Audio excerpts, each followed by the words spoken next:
एक छोटे से गांव में एक दुकानदार महेश अपनी सब्जी की दुकान लगाता था। वो हर दिन ताजे और अच्छे किस्म की सब्जी बेचने का वादा करता था, लेकिन वास्तव में वो सड़े गले और पुराने सब्जियों को ग्राहकों को बेचता था। महेश का लक्ष्य सिर्फ ज्यादा पैसा कमाने का था, चाहे इसके लिए उसे किसी को धोखा देना पड़े। महेश की दुकान पर गांव के लोग आते थे, खासकर महिलाएं रोजाना घर के खाने के लिए ताजे सब्जियां खरीदने आती थी। महेश अपने दुकान पर रंग बिरंगे ताजे सब्जियां सजाता, लेकिन जो सब्जियां असल में ताजा नहीं होते वह उन्हें चुपके से पीछे रखते थे और ग्राहकों को यही खराब सब्जियां बेचता था। गांव के एक बुजुर्ग महिला दादी माँ रोज सुबह महेश से सब्जियां खरीदती थी। एक दिन दादी माँ ने महेश से ताजे आलू खरीदे, लेकिन घर पहुंचने पर उसने देखा कि आलू सड़े हुए थे। दादी माँ को गुस्सा आया, लेकिन वो चुप रही और अगले दिन फिर से महेश से आलू खरीदने गई। दादी माँ ने सोचा, महेश दुकानदार है, अगर वो ऐसे आलू बेच रहा है तो जरूर उसने मुझे धोखा दिया होगा।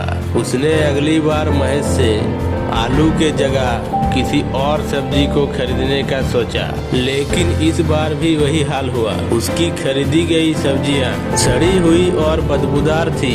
एक दिन दादी माँ ने फैसला किया कि वह महेश की चालाकी को पकड़ने के लिए उसकी दुकान में जाकर सब्जियों की जांच करेगी। वह दुकान पर गई और चुपके से पीछे रखी सब्जियों को देखा। वहाँ सड़ी गली सब्जियां पड़ी हुई थी, जो महेश ग्राहकों को धोखा देकर बेच रहा था। दादी माँ ने सब्जियां महेश के सामने रखी और कहा, महेश भैया, क्या तुम इन सड़ी गली सब्जियां को बेचने का इरादा करते हो? क्या तुम्हें यह नहीं लगता कि तुम्हारी दुकान पर लोगों की सेहत के साथ खिलवाड़ हो रहा है? महेश घबराया और जल्दी से उन सड़ी गली सब्जियों को छिपाने की कोशिश किया, लेकिन दादी माँ ने उसे रोक दिया। गांव के लोग दादी माँ के बातों को सुनकर वहां पर आ गए और महेश के खिलाफ आवाज उठाई। उन्होंने महेश को चेतावनी दी कि अगर वो ऐसे ही सड़ी गली सब्जियां बेचता रहा तो वो उसकी दुकान का